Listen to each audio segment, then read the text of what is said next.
Un théorème, cette preuve. Le but de cet exposé, ça va être de voir comment prouver un théorème de 7 manières différentes.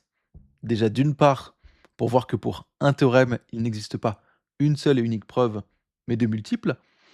Et d'autre part, pour être initié à ces différents types de preuves. Alors, quel est ce théorème?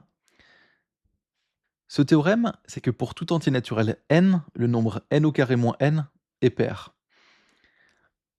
Quand on est confronté comme ça à un théorème pour la première fois, c'est toujours pertinent de le douter. Quand on vous annonce quelque chose, a priori, vous avez aucune raison d'y croire. Donc là, on m'énonce un théorème, comme ça, je n'ai aucune raison d'y croire. Alors, qu'est-ce qui pourrait me donner quelques raisons d'y croire? Ou peut-être, dit d'une autre façon qui est plus intéressante, c'est pourquoi est-ce que je peux me dire que ce théorème n'est pas grossièrement faux? Donc ce théorème, il concerne tous les entiers naturels, n, 0, 1, 2, 3, 4, 5, 6, 7, 8, 9, et comme ça jusqu'à l'infini. Je ne peux pas vérifier comme ça que ce théorème est vrai pour une infinité de valeurs à la main. On pourra le faire de manière rigoureuse, de manière analytique, en faisant des démonstrations mathématiques, c'est ce qu'on va voir bientôt. Mais si je veux juste le vérifier à la main, je ne peux pas le faire pour une infinité de valeurs. Par contre, je peux vérifier pour les premières valeurs de n. Et ça, c'est assez simple. Donc, faisons ça. Je vais vérifier pour les premières valeurs de n, 0, 1, 2, 3, 4, disons jusqu'à 5. Pour ces valeurs de n, je vais calculer n au carré moins n, et je vais me demander, est-ce que n au carré moins n est pair? Alors, si n est égal à 0, n au carré moins n me donne 0 au carré moins 0, ça nous fait 0. Est-ce que 0 est pair? Oui. Si n est égal à 1, on a 1 au carré moins 1, ça nous fait 1 moins 1, encore 0. 0 est toujours pair. Si n est égal à 2, 2 au carré moins 2, 2 au carré ça nous fait 4, 4 moins 2, c'est égal à 2, c'est pair. Si n est égal à 3, 3 au carré moins 3, 3 au carré 9, moins 3, 6. 6 est encore pair. 4 au carré moins 4, ça nous fait 16 moins 4, 12. 12 est pair. Et enfin, 5 au carré moins 5, ça nous fait 25 moins 5, c'est-à-dire 20.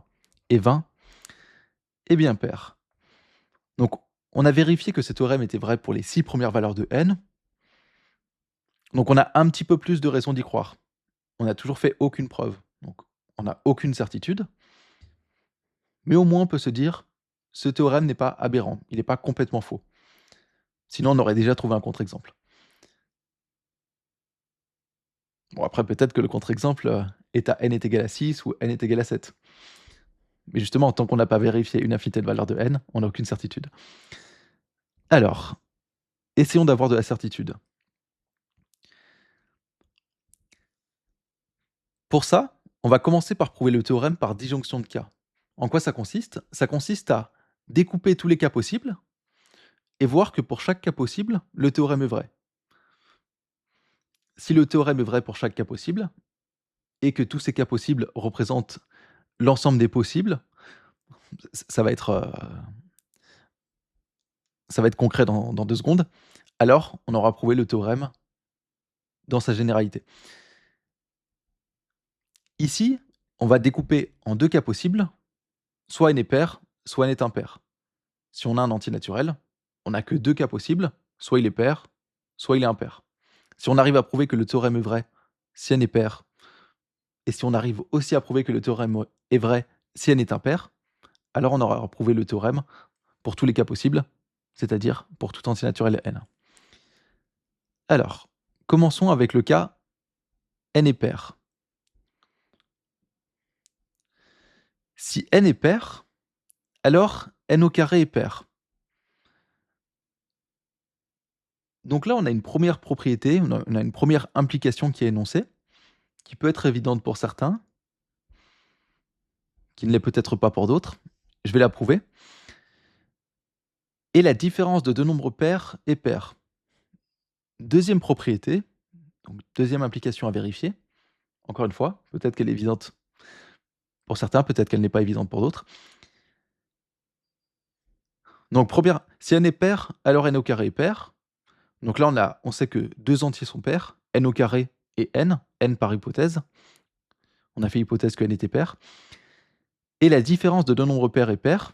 Donc n au carré moins n, différence de deux nombres pairs, ça nous fait encore un nombre pair. Donc n au carré moins n est pair. C'est ce qu'on veut prouver, que le nombre n au carré moins n est pair. Alors faisons quelques preuves de ces petites implications. Donc n pair, ça implique que n au carré est pair. Cette implication-là, on peut la prouver de plusieurs manières différentes, encore une fois. Là, pour les premières preuves, je vais beaucoup détailler, beaucoup expliciter, et au fur et à mesure, je le ferai de moins en moins. Alors, une première preuve, elle peut se faire par disjonction de cas. Si n est pair, ça implique que n se termine par, si on écrit ce nombre en base 10, n se termine par 0, 2, 4, 6 ou 8. Tous les nombres pairs, ils se terminent par 0, 2, 4, 6 ou 8, mais en fait, si un nombre se termine aussi par 0, 2, 4, 6 ou 8, alors il est pair. On a même une équivalence. Si n se termine par 0, 2, 4, 6 ou 8, par combien va se terminer n au carré?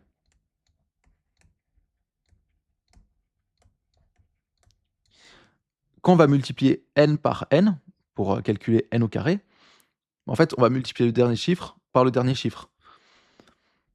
Donc si n se termine par 0, n au carré va se terminer par 0 fois 0, c'est-à-dire 0. Si n se termine par 2, n au carré va se terminer par 2 fois 2, c'est-à-dire 4. Si n se termine par 4, n au carré va se terminer par 4 fois 4, 16, donc le dernier chiffre, ça sera un 6.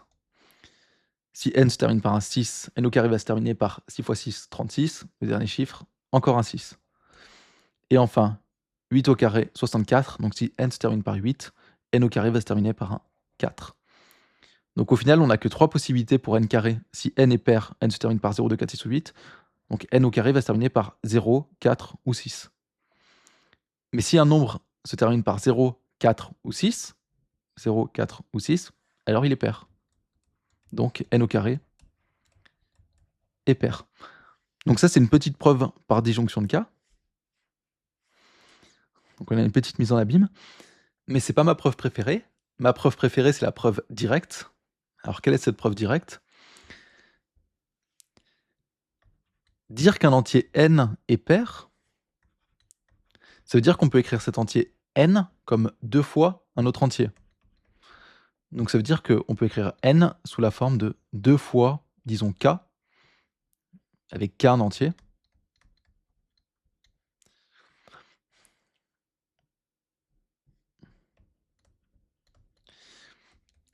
Si n est égal à 2 fois k, n au carré, c'est égal à 2k, le tout au carré. C'est-à-dire, alors je vais même tout écrire, 2 fois k fois 2 fois k. Là, les parenthèses, en fait, elles sont toutes inutiles.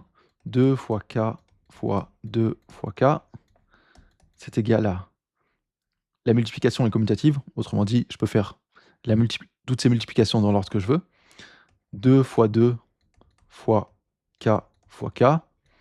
Je vais garder un 2 fois, et après j'ai du 2 fois k, ça nous fait k au carré. 2 fois 2k au carré. Et ça, en fait, c'est 2 fois un certain entier m.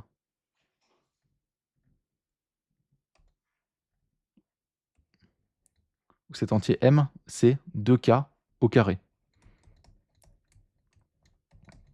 Ça, c'est un entier. Mince.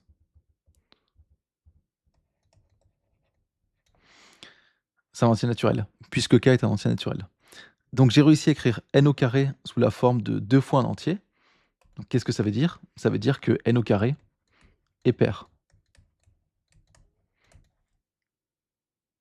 Donc ça, c'est la preuve directe. Beaucoup trop détaillée, mais c'est les premières preuves.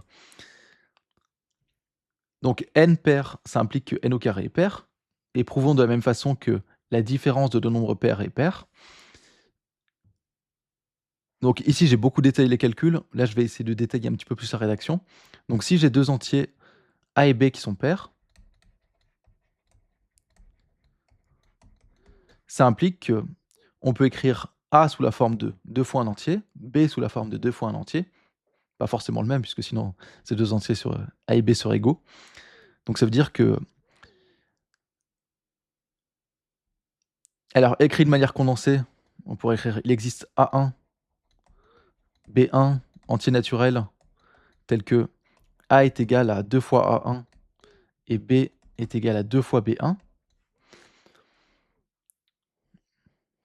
Ça, c'est juste une écriture mathématique pour dire il existe un entier naturel A1, il existe un entier naturel B1, tel que A est égal à 2 fois A1 et B est égal à 2 fois B1.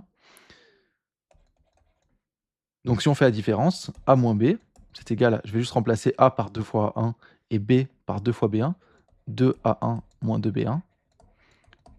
Là, je peux factoriser par 2, ça me fait 2 facteurs de A1 moins B1.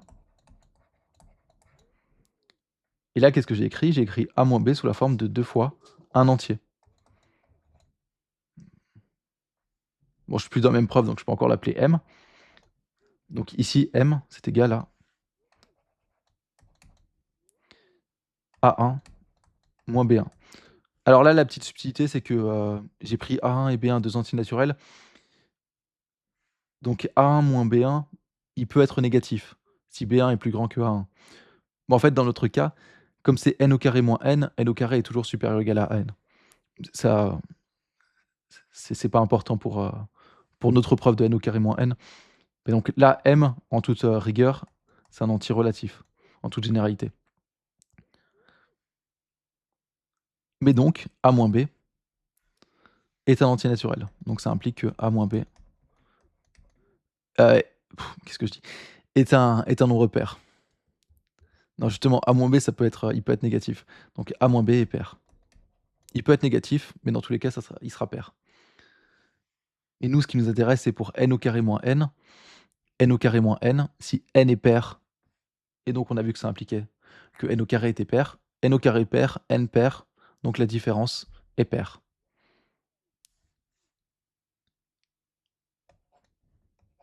Donc ça prouve ces deux petites étapes. Donc là, on a montré que à partir du moment où on sait que n est pair, on a automatiquement que n au carré moins n est pair.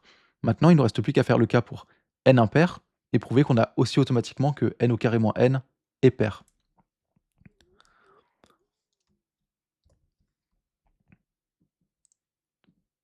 Alors, si n est impair, on a une première implication, alors n au carré est impair. Donc comme tout à l'heure, on avait n pair implique n au carré pair. Alors pourquoi ça écrit pas tout en haut?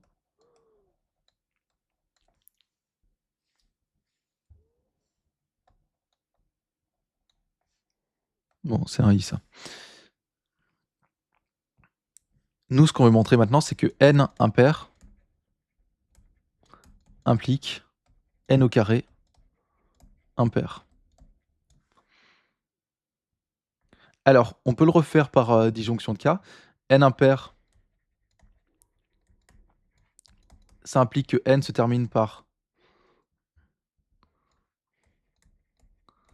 Finissez cette phrase dans votre tête pendant que j'écris. N se termine par un nombre, il est impair, si et seulement s'il se termine par 1, 3, 5, 7 ou 9.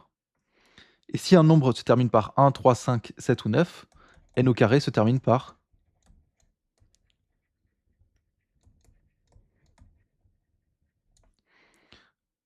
Si un nombre se termine par 1, n au carré va se terminer par 1 fois 1, 1. Si un nombre se termine par 3, son carré va se terminer par 3 fois 3, 9. Si un nombre se termine par 5, 5 fois 5, 25, donc son carré va se terminer par 5 encore. Si un nombre se termine par 7, 7 fois 7, 49, Donc là, n au carré va se terminer par un 9, et 9 fois 9, 81, donc si un nombre se termine par 9, son carré va se terminer par un 1. Donc le carré d'un nombre impair se termine toujours par 1, 5 ou 9. Mais si un nombre se termine par 1, 5 ou 9, alors c'est un nombre pair. Donc encore une preuve par disjonction de cas. Toujours, c'est pas la preuve que je préfère. La preuve que je préfère, c'est la preuve directe. N impair, ça implique qu'on peut écrire n sous la forme de 2 fois quelque chose plus 1. Si c'est juste 2 fois quelque chose, 2 fois un entier, alors il est pair. Et en ajoutant 1, on le rend impair. Donc, il existe k. Vous voyez, c'est toujours les mêmes conventions pour un entier. Généralement, on l'appelle n. Si on en a besoin d'un autre, c'est k. Il existe un entier k. Il existe un entier k.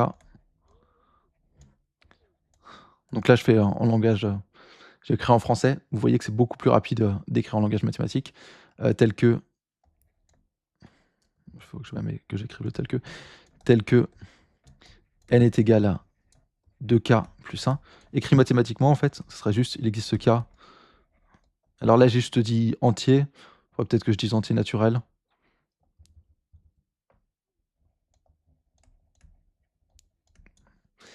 Tel que n est égal à 2k plus 1.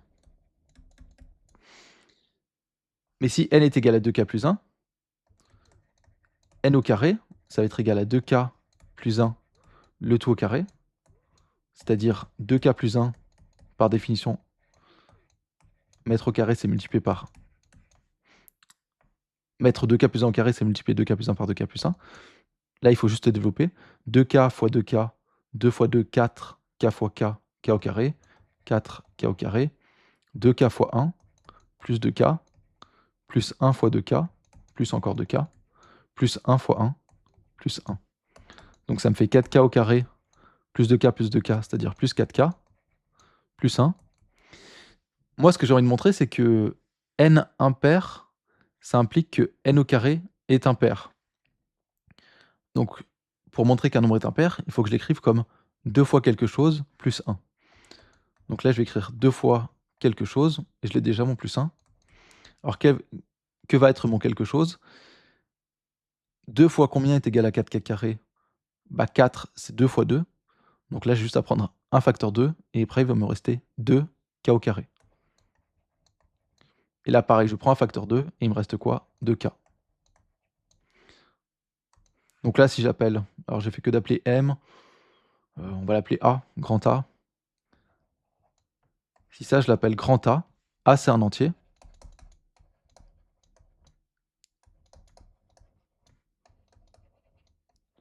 Et donc j'ai bien écrit N sous la forme de 2 grand A plus 1. C'est-à-dire que N au carré. N au carré est égal à 2 fois grand A plus 1. C'est-à-dire que N au carré est impair.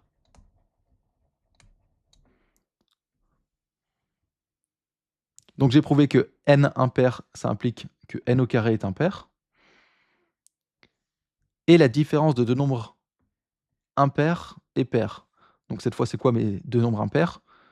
N par hypothèse et n au carré par implication. N impair, ça implique que n au carré est impair. Donc là, j'ai deux nombres impairs, n au carré et n. Et ça, on peut encore le prouver. Si j'ai deux nombres impairs, AB impair, comme tout à l'heure, ça implique que A, on peut l'écrire comme 2 fois A1 plus 1. B est égal à 2 fois B1 plus 1, avec A1 et B1 deux entiers. Donc là, A et B, c'est deux entiers. Donc A moins B, c'est égal à 2A1 plus 1. C'est exactement la même preuve que tout à l'heure. Moins 2B1 plus 1. Sauf que ici, les plus 1, ils vont se simplifier. Pourquoi? Parce qu'on a 2A1 plus 1, moins... Là, en faisant moins B, on avait dû faire moins tout 2B1 plus 1. Donc là, le moins, il se distribue dans la parenthèse. Moins 2B1, moins plus 1, donc moins 1. Donc on voit que les 1 se simplifient. Et qu'est-ce qui me reste? 2A1 moins 2B1. je peux factoriser par 2, 2 facteurs de A1 moins B1, exactement comme tout à l'heure. Et ça, c'est quoi? C'est un entier. Et disons grand C. Alors c'est un entier, cette fois, il peut être négatif, donc relatif, grand Z. Mais donc dans tous les cas, A moins B est pair. Donc si n est impair, n au carré est impair, et n est impair par hypothèse. La différence de nombres impairs est paire, donc n au carré moins n est pair. On a prouvé que si n était pair, alors n au carré moins n est pair. Si n est impair, alors n au carré moins n est pair. Comme un entier naturel est soit pair, soit impair. Dans tous les cas, quelle que soit la parité de n au carré moins n est pair. Première preuve de notre théorème.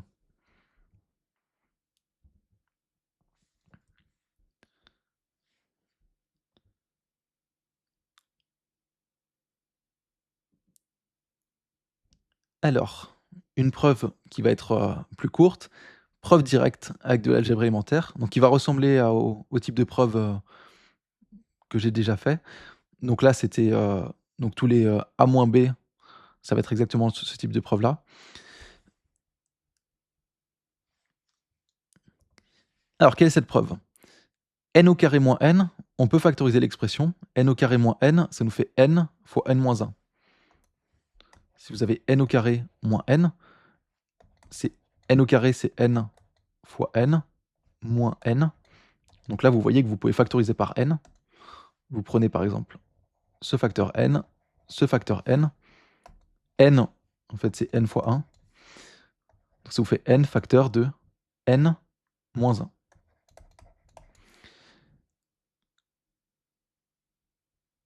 En factorisant l'expression n au carré moins n, on obtient n fois n moins 1. Et qu'est-ce que ça nous dit? Ça nous dit que n au carré moins n, qui est égal à n fois n moins 1, c'est le produit de deux entiers consécutifs. Pourquoi? Parce que si vous avez votre droite des entiers, 0, 1, 2, quelque part, vous avez n, et juste avant n, vous avez n moins 1. Et juste après n, vous avez n plus 1. Et donc dans tous les cas, c'est deux entiers consécutifs. Ils sont juste séparés de 1. Si vous prenez deux entiers consécutifs, forcément, un est pair et l'autre est impair. Si n est pair, juste avant, on était sur un entier impair, donc n-1 est impair. Si n-1 est pair, alors, en augmentant de 1, vous tombez sur un nombre impair. Donc dans tous les cas, soit n-1 est pair. Et si vous multipliez, si dans un produit, vous avez un des facteurs qui est pair, alors tout le produit est pair. Pourquoi? Alors intuitivement, si dans un produit, il y a un nombre pair, ça veut dire que ce nombre pair, il contient un facteur 2. Donc après, quand vous aurez tout le produit, il y aura au moins un facteur 2 dans tout le produit. Et quand être pair, ça veut dire, c'est équivalent à dire qu'on a un facteur 2. Je peux l'écrire pour le détailler un tout petit peu. Disons, si on a un produit AB 2 entiers, disons que A est pair, alors A fois B est pair. Comment est-ce qu'on prouve ça?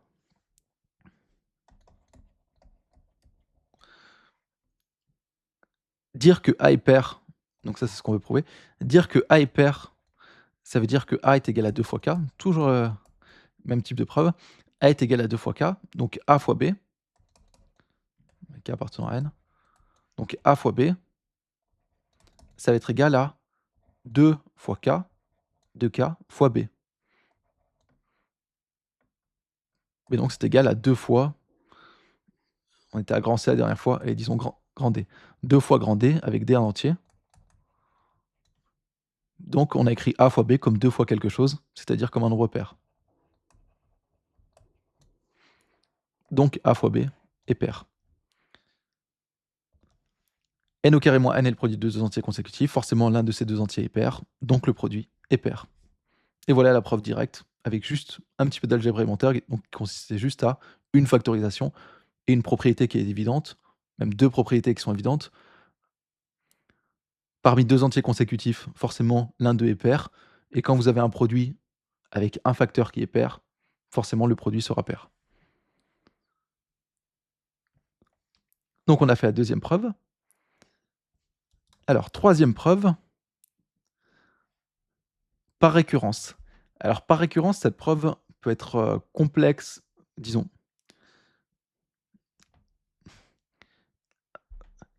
Je vais expliquer, dans 5 secondes l'idée de la preuve par récurrence qui est et qui devrait être évidente. Après dans les détails, ça peut être assez compliqué de tout suivre, principalement l'étape de récurrence. Ça vient avec l'habitude.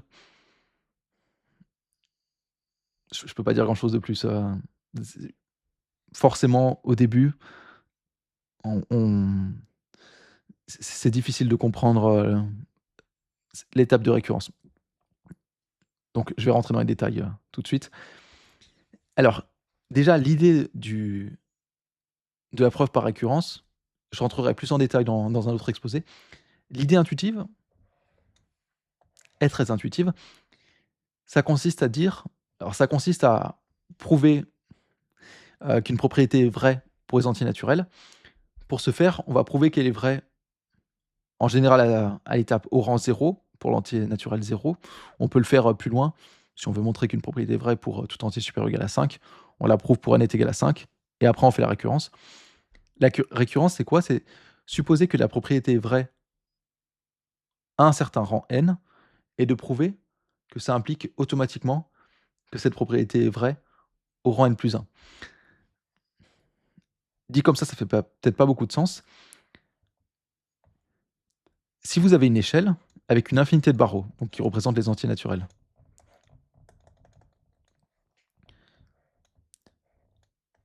La preuve par récurrence, ça veut dire déjà, assure-moi que tu es capable de monter sur le barreau 0.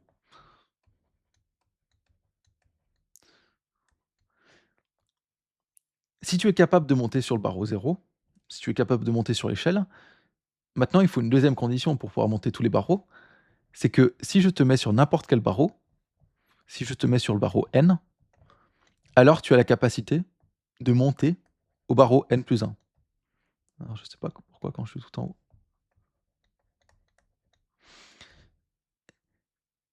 Si tu as cette capacité-là, d'une part d'être sur un barreau, sur le premier barreau, et d'autre part de passer d'un barreau au suivant, alors tu peux monter tous les barreaux de l'échelle. Donc je pense que c'est intuitif. La confusion, ça peut être de se dire que, en fait, pour faire cette preuve-là, on va supposer que la propriété est vraie au rang n, pour montrer que cela implique que la propriété est vraie au rang n+1. Dire que la propriété Supposer que la propriété est vraie à un certain rang n, c'est pas supposer que la propriété est vraie pour tout n. Pour, l'exemple, l'analogie avec, l'échelle, on va supposer qu'on est à un barreau n et montrer que, dans ce cas-là, on arrive à monter au barreau n+1. On n'est pas en train de supposer qu'on est, sur tous les barreaux. Bon, c'est là où, l'analogie se casse un petit peu parce que je peux pas rentrer, je peux pas remettre toute la rigueur, mathématique parce que sinon en fait, autant rester sur les mathématiques pures. Donc comment la preuve par récurrence fonctionne? On a une certaine propriété P de n. Donc c'est une proposition qui dépend de n.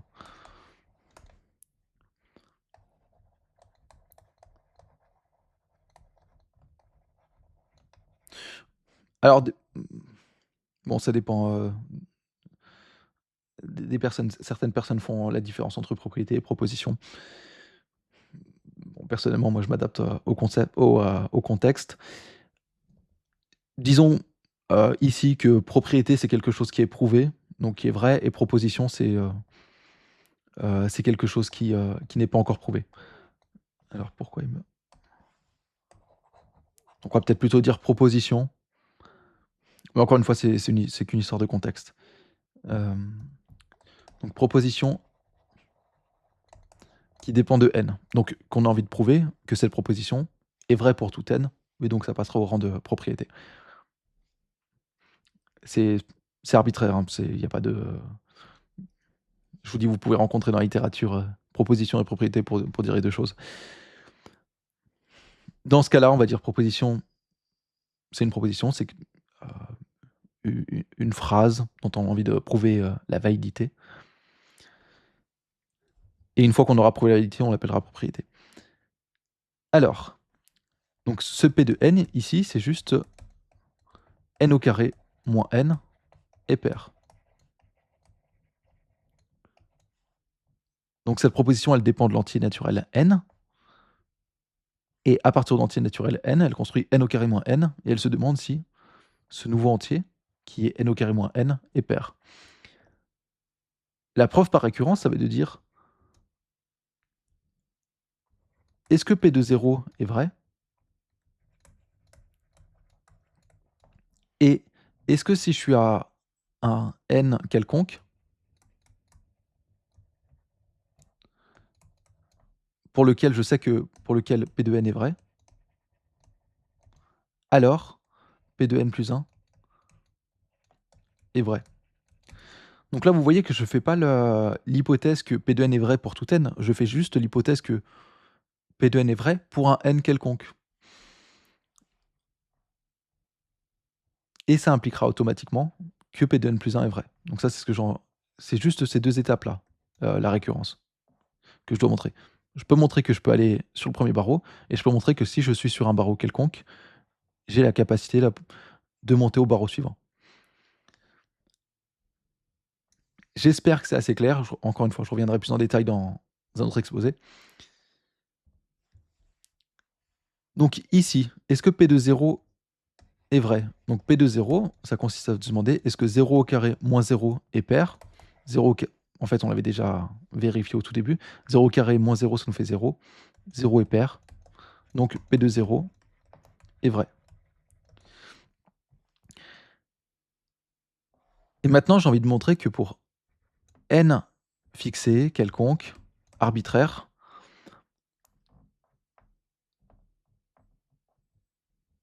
je vais peut-être le rédiger un tout petit peu plus. Donc ça, on appelle ça l'initialisation.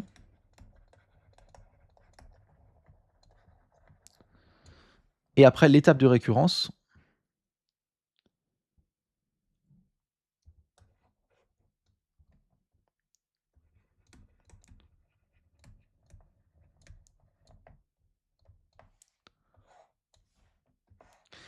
c'est que si j'ai un n fixé quelconque,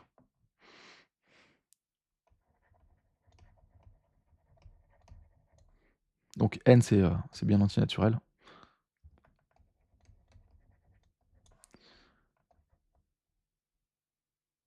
pour lequel on suppose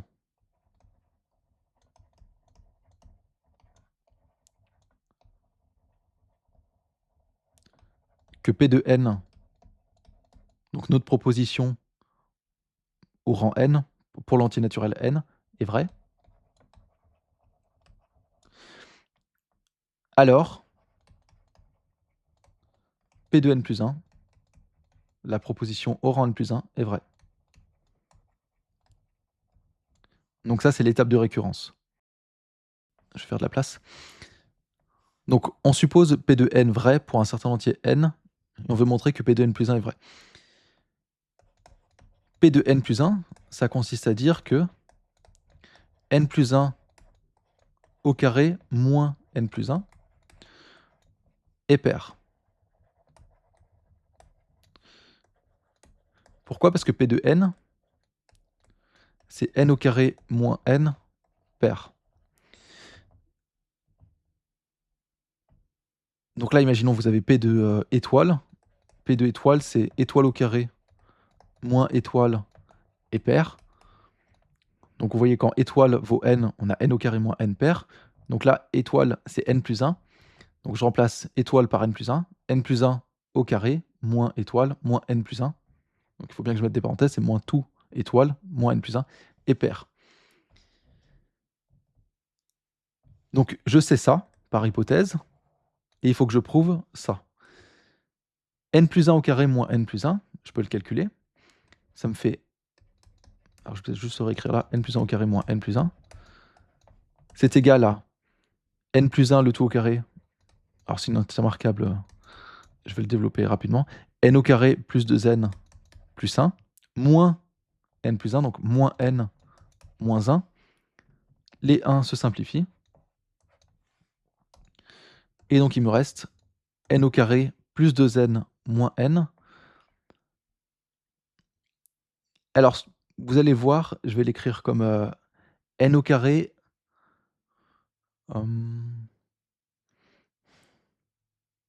n au carré moins n plus 2n. Pourquoi? Parce que par hypothèse, j'ai dit que P de n était vrai. P de n me dit que n au carré moins n est pair. Donc là, je sais que n au carré moins n est pair par l'hypothèse de récurrence. Mon hypothèse de récurrence, c'était que ma propriété était vraie à un certain rang n quelconque, mais que j'ai fixé une fois pour toutes. Par hypothèse de récurrence.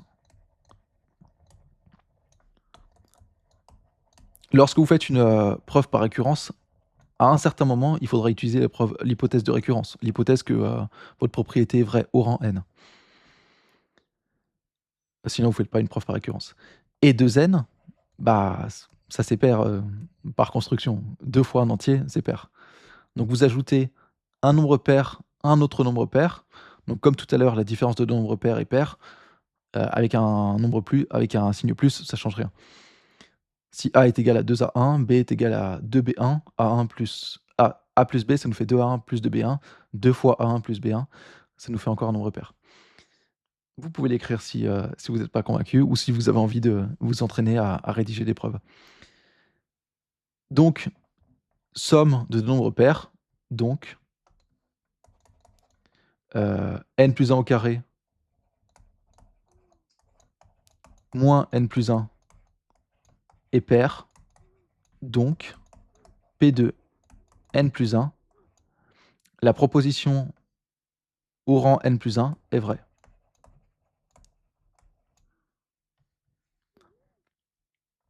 Donc, par récurrence, vous savez que la proposition est vraie au rang 0. Vous savez que si elle est vraie à un certain entier n, alors elle est vraie à un entier n plus 1. Donc, comme elle est vraie à 0, elle va être vraie à 1, puis à 2, puis à 3, puis 4. Une infinité d'étapes comme ça. Vous en déduisez que la proposition est vraie pour tout entier n. Et donc, on va dire qu'on passe à une propriété. Donc, par récurrence, P de n, n au carré moins n, est vrai pour tout entier n. Alors, j'espère que mon exposition n'était pas trop confuse. Sinon, encore une fois, je reviendrai dans d'autres exposés, parce que c'est une preuve fondamentale en mathématiques. Donc, j'y reviendrai. Ou même par vous-même, vous pouvez rechercher, en savoir plus. Il y a des vidéos, je mettrai aussi en ressources sûrement de bons endroits où vous pouvez comprendre plus en détail, expliquer peut-être d'une autre façon. Mais dans tous les cas, je pense que pour la preuve par récurrence, il faut s'y habituer, il faut en voir un certain nombre, il faut avoir peut-être fait quelques confusions et ces quelques confusions se soient éclaircies avec le temps, avec l'aide de quelqu'un peut-être, pour, heu, pour que ça devienne évident.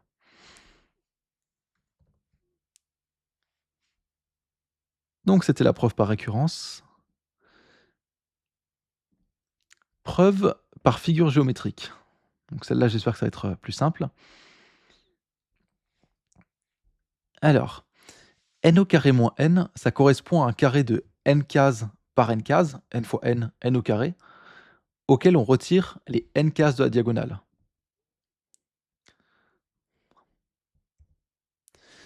Donc si vous avez un carré de n cases par n cases,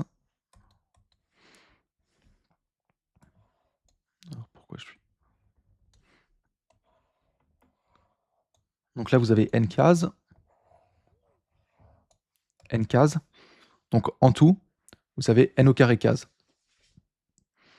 Combien vous avez de cases sur la diagonale? J'espère que c'est évident que vous en avez n. Et si vous voulez un petit argument, les cases de la diagonale, en fait, elles sont, si vous voulez, 1, 2, n, 1, 2, n. si vous les numérotez comme ça,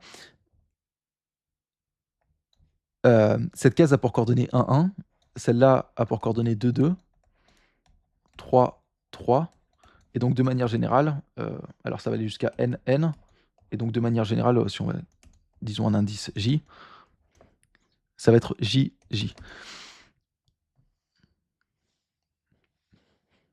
Donc en faisant ce repérage, ce numérotage, vous voyez que c'est évident que, vous avez n cases sur la diagonale.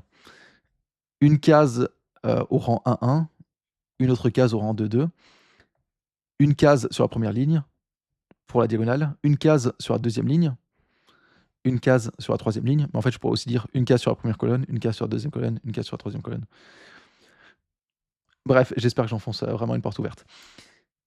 OK, donc on a n cases sur la diagonale, donc ces n cases, on les retire et donc au final, on se retrouve avec n au carré cases moins n. Maintenant, pourquoi n au carré moins n est pair?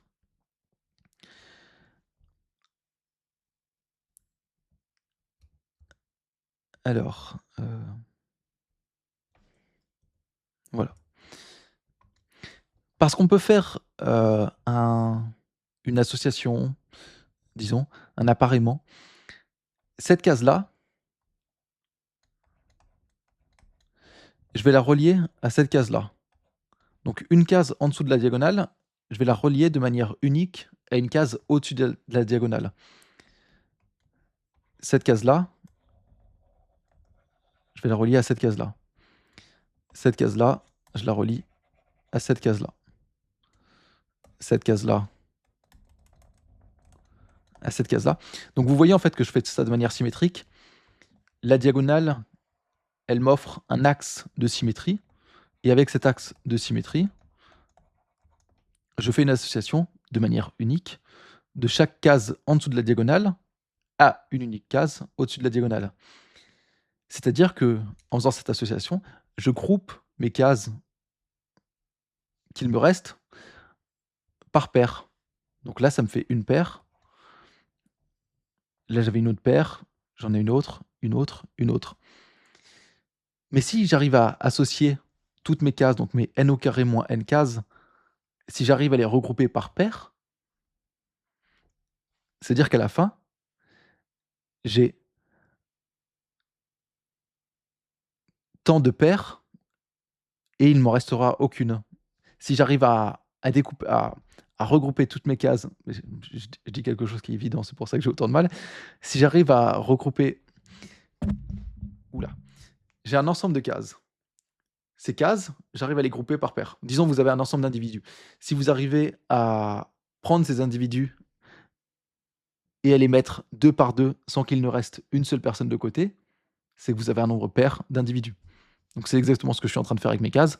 Là, toutes mes cases, elles vont être groupées par paire, donc j'ai un nombre pair de cases. J'espère que c'est évident. Sinon, c'est que j'ai vraiment été mauvais pour l'expliquer. N au carré moins, donc là c'est réécrit, n au carré moins n correspond à un carré de n cases par n cases, auquel on retire les n cases de la diagonale.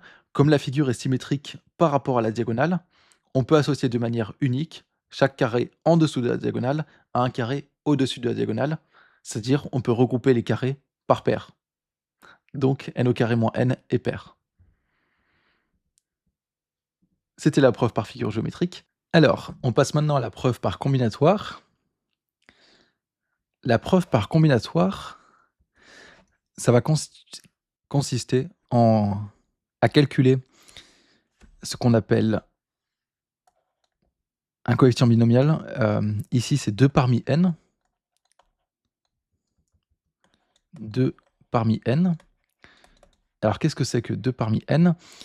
C'est le nombre de façons, le nombre de possibilités de choisir 2 éléments parmi n sans se soucier de l'ordre. De choisir 2 éléments parmi n éléments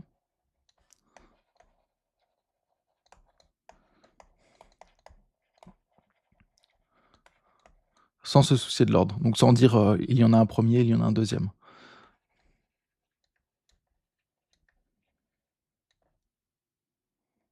Petit bug. sans se soucier de l'ordre. Alors, comme 2 est petit, on peut le calculer à la main, mais d'abord, on va prendre un exemple. Calculons 2 parmi 3. Donc le nombre de possibilités de choisir 2 éléments parmi 3 éléments sans se soucier de l'ordre. Donc si on a 3 éléments A, B, C, quelles sont les façons que j'ai de choisir 2 éléments parmi ces 3 sans me soucier de est-ce qu'il y en a un premier, est-ce qu'il y en a un deuxième? Donc je peux choisir, alors je ferai ça après. Je peux choisir AB. AB, c'est pareil vu que je me soucie pas de l'ordre que BA. Je peux choisir AC. AC, c'est pareil que CA. Et donc là, j'ai choisi A. Si je choisis A, je dois choisir après soit B, soit C. Si je ne choisis pas A, bah, je dois choisir forcément B et C. Et BC, c'est pareil que CB. Donc 2 parmi 3, c'est égal à 1, 2, 3. Et comment est-ce que je peux le calculer d'une autre façon que sans avoir à tous les écrire? Pour le premier élément, combien... Donc là, vous voyez, je vais faire premier élément, deuxième élément, comme si il y avait de l'ordre. Pour le premier élément, j'ai le choix entre A, B et C. Donc j'ai 3 possibilités. Pour le deuxième élément, vu que j'en ai déjà choisi un, par exemple, quand j'ai choisi A, après, j'avais plus que le choix entre B et C. Et si je choisis par exemple B, après, j'ai plus que le choix entre A et C. Donc après, j'ai plus que 2 choix. 3 choix, moins 1, celui que j'ai déjà pris. Donc j'ai 6 possibilités, mais là, c'est avec ordre. Donc dans ce cas-là, AB est différent de BA, AC est différent de CA, BC est différent de CB. Dans ce cas-là, je vois bien que j'ai 6 possibilités là. Si maintenant, je veux ne plus me soucier de l'ordre, donc dire que AB c'est pareil que BA, je dois diviser par 2. Pourquoi diviser par 2? Parce que quand j'ai AB, j'ai BA. Vous avez que des éléments, si vous les lisez à l'endroit et à l'envers, ça vous fait 2 possibilités. AB, BA. Par contre, si vous avez 3 éléments, en fait, ça serait plus compliqué à calculer. Parce qu'il n'y a plus que à l'endroit, à l'envers, vous pouvez passer celui du milieu en premier ou celui du milieu en dernier. OK. Donc, en divisant par 2, on se débarrasse de l'ordre. Quand on n'a que 2 éléments.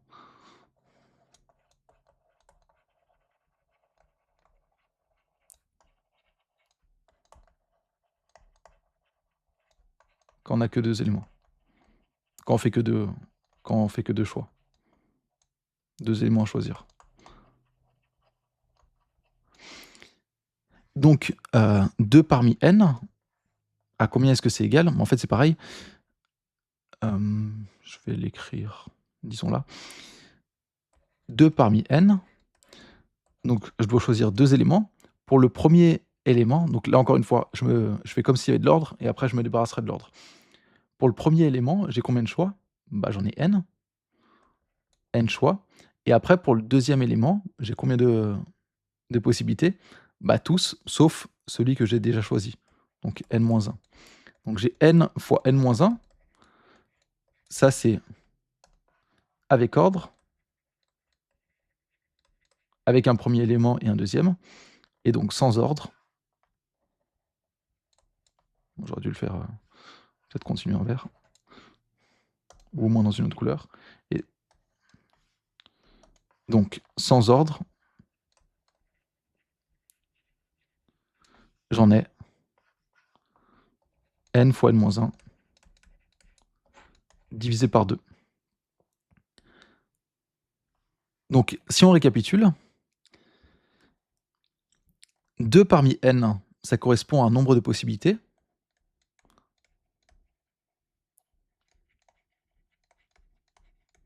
Nombre de façons de choisir 2 éléments parmi n sans se soucier de l'ordre. C'est égal à ça. Vu que c'est un nombre de possibilités, c'est là que l'astuce, c'est là que le point clé de la preuve rentre en compte. Vu que c'est un nombre de possibilités, c'est un entier. Donc, n fois n-1 sur 2 est un entier. Mais dire que quelque chose divisé par quelque chose est un entier, ça veut dire que n fois n-1 est divisible par 2. Dire que quelque chose est divisible par 2, ça revient à dire que c'est pair. N fois n-1 est pair. Mais n fois n-1, c'est égal à combien? Bah, c'est égal à n fois n au carré, moins n. N au carré moins n est pair. Et c'est notre théorème. Donc voilà la preuve par combinatoire qui consiste juste à voir que ce n au carré moins n, en fait, c'est 2 fois n fois n-1 sur 2 et n fois n-1 sur 2, ça correspond à 2 parmi n, qui est un nombre de possibilités, donc un entier. Et donc ce n fois n-1 sur 2, si c'est un entier, ça veut dire que n fois n-1, c'est-à-dire n au carré moins n, est pair. C'était la preuve par combinatoire. Maintenant, on a l'arithmétique modulaire. Alors c'est peut-être la preuve la plus compliquée, alors pas en fait parce qu'elle est compliquée, c'est parce que c'est quelque chose dont il y a peu de chances que vous connaissiez déjà. Alors qu'est-ce que c'est que l'arithmétique modulaire? Alors dans notre cas, ça va être l'arithmétique modulo 2. Donc pour l'arithmétique modulaire, ça sera modulo un entier. Après en fait, on pourrait faire modulo plein d'autres choses, de manière générale, on peut faire modulo plein d'autres choses, mais bon ça c'est quand même plus avancé. Pour l'arithmétique modulaire, c'est toujours modulo un certain entier.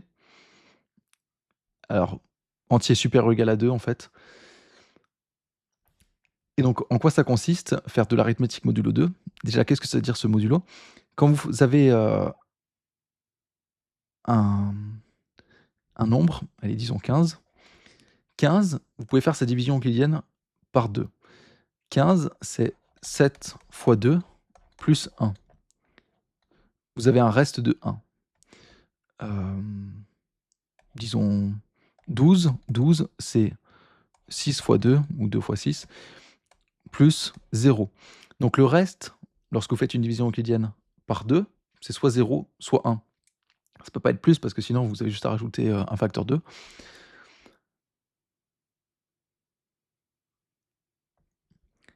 Et donc l'arithmétique modulo 2 en fait, ça va être faire de l'arithmétique sur les restes de la division euclidienne. Donc par exemple, si vous faites, 15 plus 12, je sais pas combien ça fait, mais je peux vous assurer que le reste, il sera de 1.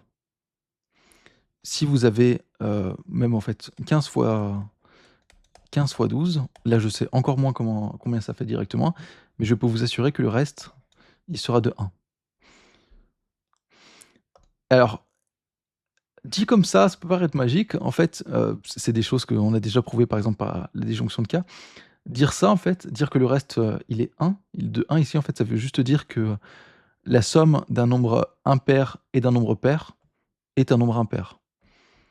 Dire que, là encore une fois, le reste c'est 1 pour la division. Donc là, implicitement à chaque fois c'est modulo 2, implicitement pour le reste de la division euclidienne par 2.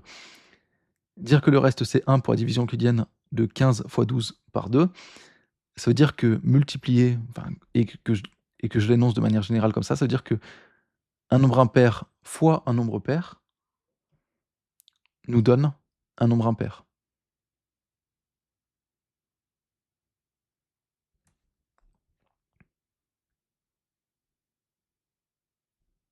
Grosse erreur que j'ai dit.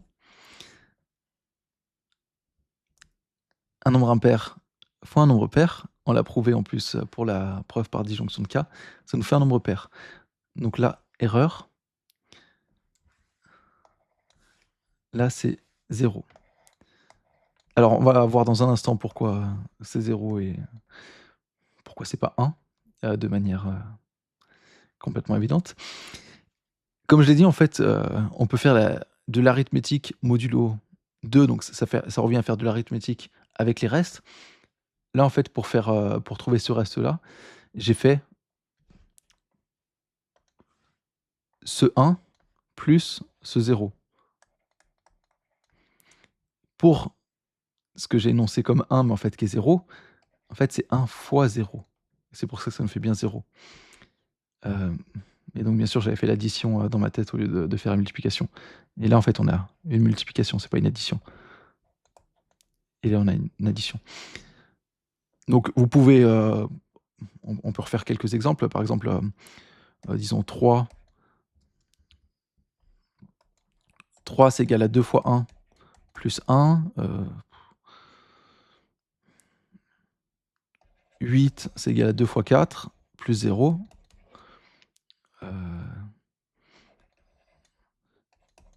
19, c'est égal à 2 fois 9, plus 1. Et disons un dernier. 22, c'est égal à 2 fois 11, plus 0. Si je fais de l'arithmétique modulo les restes, là on peut dire que le... Et vous pouvez faire aussi les calculs de manière détaillée. 3 fois 8, son reste, il sera de 0. Donc ça fera quelque chose. 2 fois quelque chose, je vous laisse trouver ce quelque chose, plus 0. 19 plus, allez, 22, ça fera 2 fois quelque chose, plus, alors 19 plus 22, donc là j'ai juste à additionner les restes, plus 1. Donc cette fois je prends mon temps pour pas faire d'erreur. Peut-être un petit peu plus intéressant, 3 plus 19, là en fait, alors si j'allais un petit peu vite, j'écrirais 2 fois quelque chose, plus 1 plus 1. Donc ça me fait plus 2. Mais donc là, c'est ce que je vous disais, le reste, ça peut pas être 2. Parce que si le reste, il était de 2, j'ai juste à le faire rentrer en facteur. Donc ça me fait 2 fois un nouveau quelque chose. En fait, j'ai juste à faire 2 fois. Imaginons que là, c'est un certain Q. En fait, là, c'est 2 fois Q plus 1. Je fais juste rajouter un facteur 2. Plus 0. Donc là, le reste, c'est 0. Donc en fait,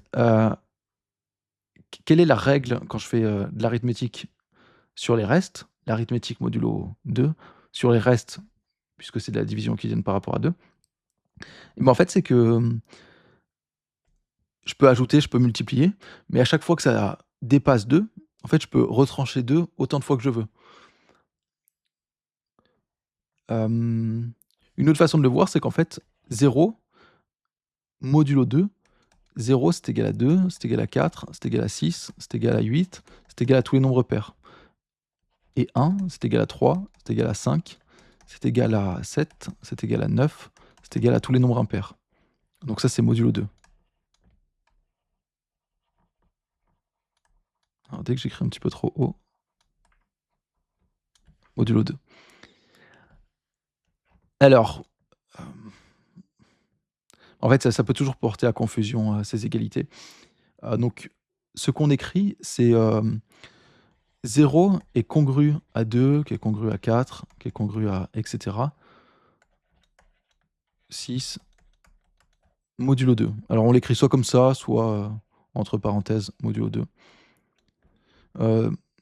Cette version-là, entre crochets 2, c'est peut-être plus français, et entre parenthèses mode 2, c'est peut-être plus anglais. Et donc de la même façon, 1 est congru à 3, est congru à 5, est congru à 7, est congru, etc. Modulo 2.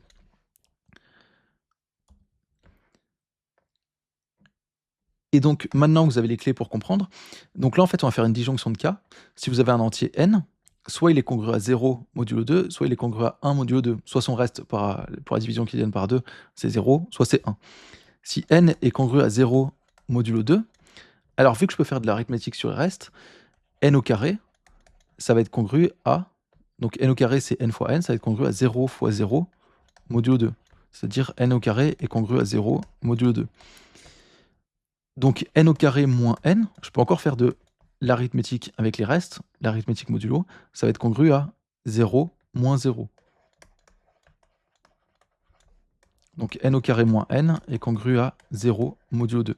Et dire que quelque chose est congru à 0 modulo 2, ça veut dire que ce nombre est pair. Donc n au carré moins n est pair.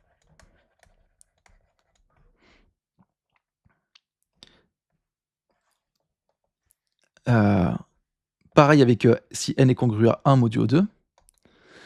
Si n est congru à 1 modulo 2, dès que je vais un tout petit peu trop, n au carré, ça va être congru à 1 fois 1 modulo 2. Donc n au carré est congru à 1 modulo 2, ça ne change pas. Et donc n au carré moins n, ça va être congru à 1 moins 1. 1 moins 1 modulo 2. Donc n au carré moins n est congru à 0 modulo 2. Donc n au carré moins n est divisible par 2, donc n au carré moins n est pair. C'est plein de façons de dire la même chose. Donc dans tous les cas, là en fait on a refait une petite disjonction de cas, n au carré moins n est pair. Donc c'était juste ça qui a été explicité, c'est juste ça que j'ai écrit.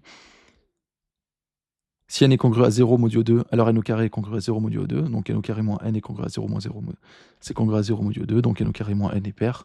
Et pareil avec n congru à 1 modulo 2. Alors juste pour peut-être réveiller encore un tout petit peu plus votre curiosité, parce que là en fait avec les restes de 0 et de 1, c'est peut-être pas complètement, c'est peut-être ne pas vous parler complètement. On va faire par exemple un tout petit exemple avec, disons, allez, modulo 6. Donc là, en fait, ça consiste à regarder les restes de la division euclidienne par 6 pour tous les entiers. Et donc, modulo 6, on n'a que 6 possibilités, 0, 1, 2, 3, 4 ou 5. C'est les 6 restes possibles. Donc, il faut bien faire attention parce qu'en fait, on a les 5 entre 1 et 5 plus 0. Donc, ça nous fait bien 6. Et donc là, par exemple, si on fait 4 plus 5, c'est congru à 9. Mais en fait, 9, je peux soustraire 6. C'est congru à 3 modulo 6.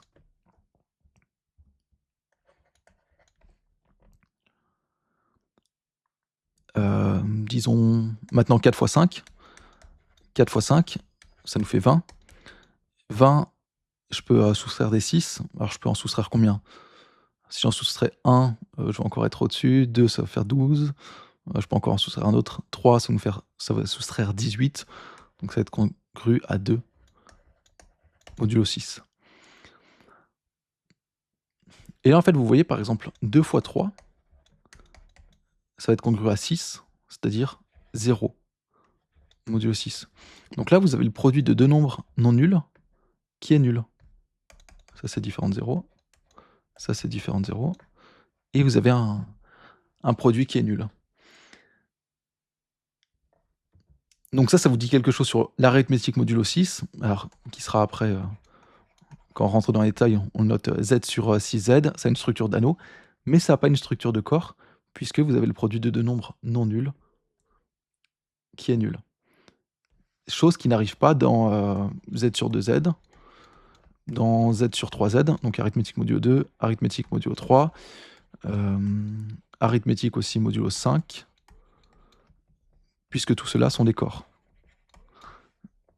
Et z sur 6z et z sur 4z ne sont pas des corps.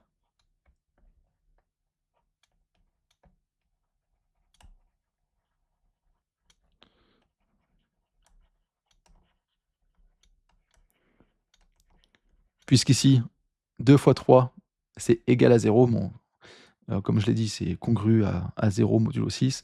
Et là, en fait, c'est juste 2 fois 2. 2 fois 2, ça nous donne 0. Alors, je vous laisse vous demander, qu'est-ce qu'il y a de particulier à 2, 3, 5, qui n'est pas le cas pour 4 et 6. Encore une fois, l'arithmétique modulaire sera abordée dans un exposé dédié, dans lequel je rentrerai beaucoup plus en profondeur. Donc ça, c'était la preuve avec l'arithmétique modulaire. Dernière preuve, avec la formule de la somme des n-1 premiers entiers, qui va ressembler énormément à la preuve par combinatoire. La somme des n-1 premiers entiers. Alors, si on veut sommer les n-1 premiers entiers, donc ça nous fait 1 plus 2 plus 3 plus etc. jusqu'à plus n-2 plus n-1. Si j'appelle cette somme S, alors je l'ai déjà fait dans d'autres vidéos sur YouTube, l'astuce pour calculer cette somme S, c'est de l'écrire à l'envers. Donc ça nous fait n-1 plus n-2 plus, bon allez, on va dire n-3, on va s'arrêter là, plus etc. jusqu'à plus 2 plus 1. Si je regarde, 1 plus n-1, ça me fait n. n-2 plus 2, ça me fait encore n. 3 plus n-3, ça me fait n. 2 plus n-2, je l'ai déjà dit, ça me fait n. et ça nous fait n. Donc S plus S, c'est-à-dire 2S, 2S, c'est égal à n plus n plus n, etc. plus n plus n. Combien est-ce que j'ai de n? Bah, j'en ai autant que j'ai de termes dans S. 1, 2, 3 jusqu'à n-1, donc j'en ai n-1. Donc 2S est égal à n fois n-1. Donc S est égal à n fois n-1. Là, j'en ai 2 fois trop, donc divisé par 2. Donc que je vais juste écrire comme... alors ici, je l'écris, voilà, n-1 sur 2. Et là, en fait, on retombe sur la preuve par combinatoire. S, c'est une somme d'entiers. C'est la somme des n-1 premiers entiers. Donc S est un entier. Donc, comme S est égal à n fois n-1 sur 2, n fois n-1 sur 2 est un entier. Donc, n fois n-1 est divisible par 2.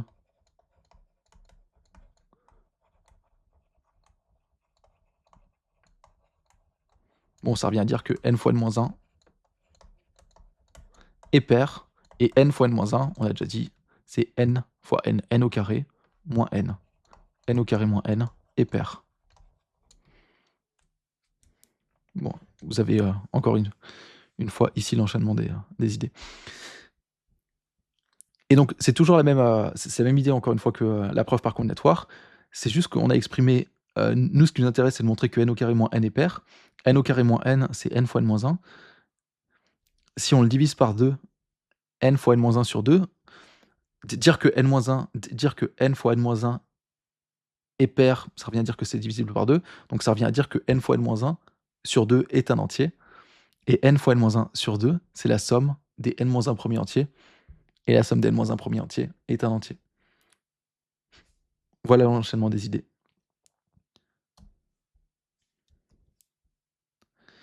Donc voilà les 7 preuves qui montrent toutes que n au carré moins n est pair pour tout entier naturel n. Et donc juste pour citer mes sources, cet exposé est très largement inspiré du 2e chapitre du livre Proof and the Art of Mathematics de Joel David Hopkins. Alors encore une fois, peut-être que vous n'avez pas tout compris, en fait je l'espère. J'espère que vous n'avez pas tout compris, j'espère que là où vous n'avez pas compris, vous êtes curieux de savoir qu'est-ce qui se cache en profondeur. Normalement, dans tous les cas, pour la combinatoire, pour l'arithmétique modulaire, pour la récurrence, ça sera expliqué, développé dans de prochains exposés. Si vous avez d'autres questions, vous pouvez les mettre en commentaire. Vous pouvez aussi m'envoyer un mail à contactmatazar@gmail.com. Bon, a priori, pour que ça profite à tout le monde, ça serait mieux de l'écrire en commentaire. Voilà, à bientôt pour un nouvel exposé.